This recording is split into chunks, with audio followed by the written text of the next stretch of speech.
Hola, ¿cómo están? Mi nombre es Ariana Ibarrola, soy docente de la Cátedra de Psicología.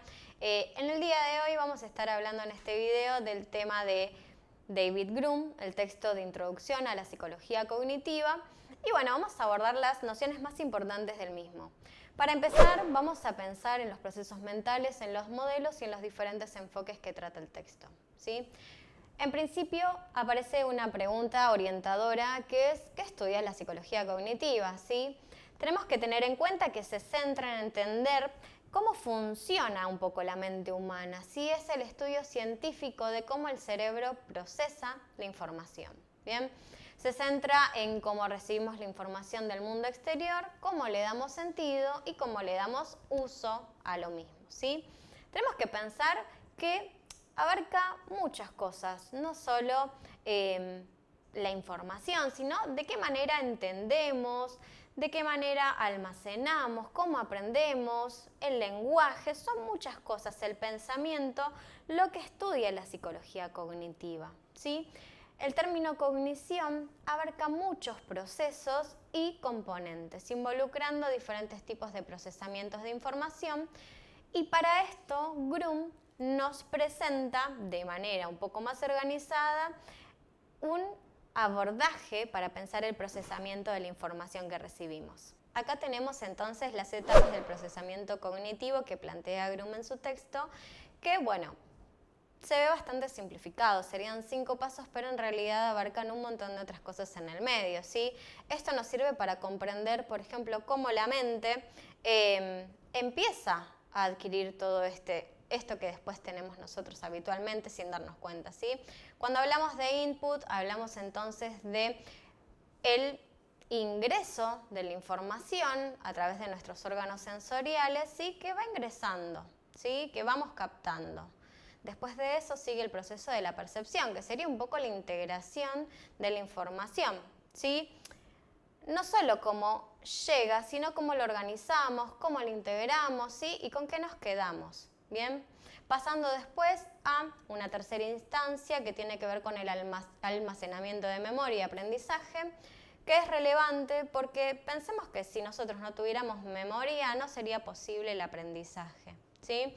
Ahí es donde la información no solo se queda, sino que se transforma, elegimos qué se guarda, qué se conserva, qué no. Y luego después aparece el siguiente punto, la siguiente etapa, que sería la etapa de recuperación, ¿sí? Ya habiendo pasado por todo lo otro, la recuperación tiene que ver con esto de poder recordar, traer a la memoria nuevamente algo que ya hayamos determinado necesario, ¿sí? Que podamos traer de vuelta al presente. Y después el pensamiento, que sería por último el conjunto de todos los otros procesos cognitivos. Tenemos que tener en cuenta que durante el siglo XX el conductismo dominó la psicología, ¿sí? Entonces, teniendo en cuenta esta vertiente, empiezan a aparecer luego enfoques para el estudio de la cognición, ¿sí? En donde no solo se estudia la conducta observable, sino que empiezan a aparecer otras vertientes necesarias, ¿sí? Otros procesos intermedios, mediadores. Y lo que nos trae Groom en su texto son 3 enfoques principales, que son, por un lado tenemos la psicología experimental, por otro los modelos computacionales y la neuropsicología cognitiva. Estos fueron necesarios para el desarrollo y el avance de la terapia cognitiva, ¿sí? Cuando hablamos de la psicología experimental, nos referimos a los experimentos psicológicos que investigaron las formas en que los sujetos humanos perciben, piensan, aprenden y procesan, ¿sí? Comprobando las hipótesis que aparecían derivadas de teorías en el procesamiento de la información. Por otro lado, el enfoque de los modelos computacionales surge en los 50, ¿sí? Con la introducción de las computadoras. Se empieza a pensar el cerebro o la mente como un procesador, ¿sí? Proporcionando analogías con el funcionamiento cerebral, ¿sí? Y la neuropsicología cognitiva nos provee conocimientos sobre la función cerebral y sobre la relación anatómica, ¿sí? Es decir, qué áreas tienen que ver con cada cosa.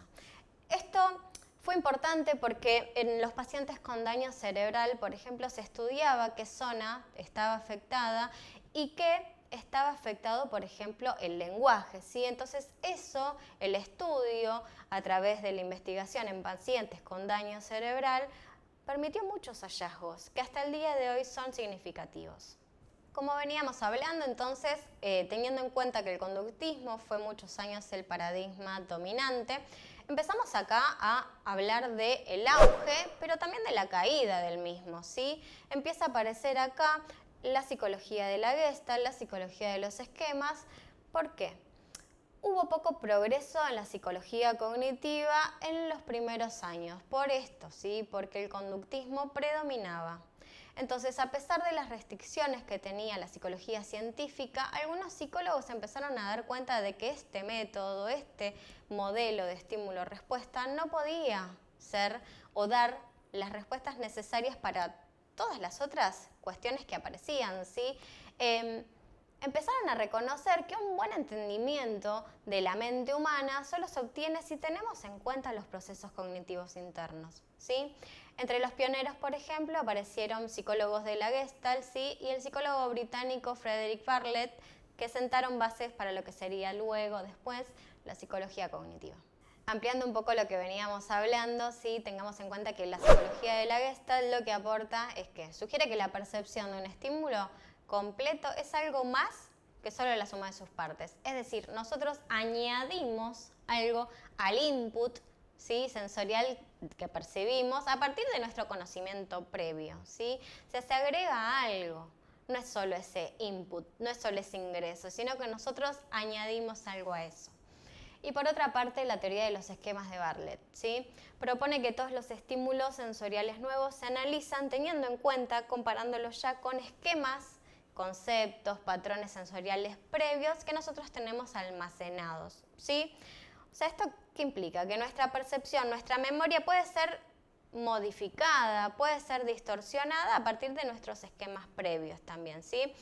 Y esto también nos lleva a otra cuestión, que quiere decir que si tenemos en cuenta esto, diferentes personas pueden, por ejemplo, de un mismo evento, tener diferentes concepciones, diferentes experiencias, ¿sí? Teniendo en cuenta los esquemas. Teniendo en cuenta lo que vamos trabajando con el texto, ¿sí? La mente humana deja de ser una caja negra y empiezan a tener valor lo que son los procesos mediantes, ¿sí? Las cogniciones, los pensamientos, ¿sí? Y lo que va pasando con todo esto que se fue aprendiendo en el tiempo, a través de muchas investigaciones y demás. Hay algo también importante que luego seguirán trabajando cuando, por ejemplo, trabajen con el texto de Daniel Kahneman, que los psicólogos cognitivos distinguen entre dos tipos de procesamientos de información. Por un lado tenemos el procesamiento automático, ¿sí? Y por otro lado tenemos el procesamiento controlado. Cuando hablamos del automático hablamos de algo que es rápido, ¿sí? Que ocurre de forma rápida, eficaz, sin detenernos tanto, sin esfuerzo, no están bajo control de la conciencia porque simplemente muchas veces ocurren y nos ayudan también con tareas rutinarias, con cosas del día a día, las que ya estamos bastante habituados y tienen valor de supervivencia. Por otro lado tenemos el procesamiento controlado, que son un poco lo opuesto, esto que requiere más información, más esfuerzo, ¿sí? Más intención y requiere mucha más atención selectiva, detenida, ¿sí? Porque es más lento y requiere de más esfuerzo, ¿sí? Esto se va automatizando, por ejemplo, los procesos cognitivos, como se me ocurre, aprender a leer, empezar a manejar, ¿no? Uno ya va haciéndolo después de manera automática y es de ahí en donde suceden, ¿bien? Esto lo que muestra es la importancia de los procesos cognitivos, de la flexibilidad, de la plasticidad cognitiva que se tiene y también la importancia de que se empiece a generar una pregunta y se abran nuevos caminos, nuevas vías para el pensamiento, para la procesión, la cognición y nuevas variantes, ¿sí? Podamos aprender de esta manera nuevos métodos eficaces con valor científico y empírico para el abordaje de las personas en las consultas terapéuticas, ¿sí?